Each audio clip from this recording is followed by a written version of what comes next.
ကလည်းမြေပုတ်ပြီးဖြစ်တဲ့မြစ်တာချာလေးတွေဒီတစ်ခါမမေကဘာပုတ်ပလိုက်တဲ့ strap တူတူအပေါက်တက်လို့ရင်းနဲ့လိုက်ကြည့်လိုက်ကြအောင်နော်ပတာဒီတစ်ခါထည့်ပေးလိုက်တယ်လေးရတော့တမီလေးတော့ကြက်မိုင်နဲ့ညညွတ်ပြီးဟာလည်းပြည့်ဝစီဖို့ပီတာရှိဝါနုမို့လေးထည့်ပေးလိုက်ပါတယ်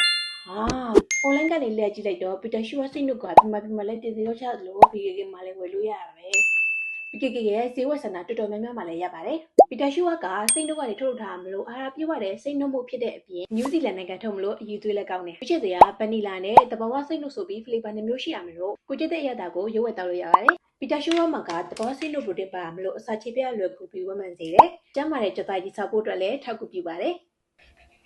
ကျူးစီလို့ခေါ်တဲ့အယူသွေးမြစ်အစီလေးပါဝင်တဲ့အတွက်ခနာကိုယ်ရမကောင်းတဲ့ကိုလက်စထရော LDL low density lipoprotein ပမာဏကိုအများရှိချက်ပေးနေတာမျိုးကျန်းမာရေးအတွက်အများကြီးထောက်ကူပြုပါတယ်။ရိုးနဲ့သွားတွေကိုကျန်းမာကြက်ခတ်ဖို့အတွက်ကယ်လ်ဆီယမ်နဲ့ဖော်ဖော်တက်တွေလည်းမြင့်မောစွာပါဝင်တဲ့အပြင်ကိုခန်းကောင်းပြီးကျန်းမာဖို့အတွက်လိုအပ်တဲ့ဗီတာမင်နဲ့သတ္တုဓာတ်တွေလည်းဟောအတိုင်းမြင့်မောစွာပါဝင်တာမလို့ခန်းကောင်းမှုအများကြီးထောက်ကူပြုပါတယ်။ဆုခရုတကြလည်းမပါတဲ့အပြင်လိုချင်ဖြစ်တာမလို့စီချိုတမိုင်းလည်းတောက်တုံးနေတဲ့အပြင်ဝီလိုကျန်းမာရေးနဲ့ညညွတ်စွာစားတော့နေထိုင်နေတယ်လည်းသိတော့ပါတယ်။